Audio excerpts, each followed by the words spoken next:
हे बघ म्हणा इकडे बघ. आम्ही दोघींनी मस्त सेल्फी घेतली आणि इथं भ्रूणचं आणि तिचं भांडण चालू झालं बघा. दोघांचं एवढं भांडण असतं चालू, काय विचारायलाच नको. त्यानंतर संध्याकाळी आम्ही दोघंही थोडंसं शेतात फेरफटका मारायला जात होतो, म्हणजे खाली, कारण आम्हाला टोमॅटोची रोपं लावायची होती. दुसऱ्या दिवशी बायका येणार होत्या लावायला.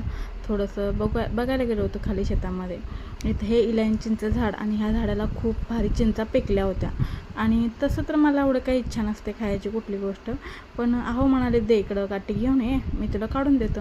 म्हटलं चला अहोंची इच्छा आहे तर आपण पण खाऊन घेऊया काढून दिलं तर.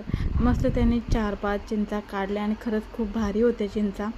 चव ह्याची कशी असते, एकदम सपक लागते, त्यामुळं ना कशाला घास बसल्यासारखं होतो. पण आवडतं कधीतरी अशा गोष्टी, पण लहानपणीची आपली आठवण म्हणून खावीच लागते. तर मी इथं बसले होते बांधावरती खात आणि ह्याने शेतात फेरफटका मारायला गेले होते. चला तुम्ही पण ह्या चिंचा खाल्ल्यात काय आणि तुमच्याकडे ह्या चिंचेला काय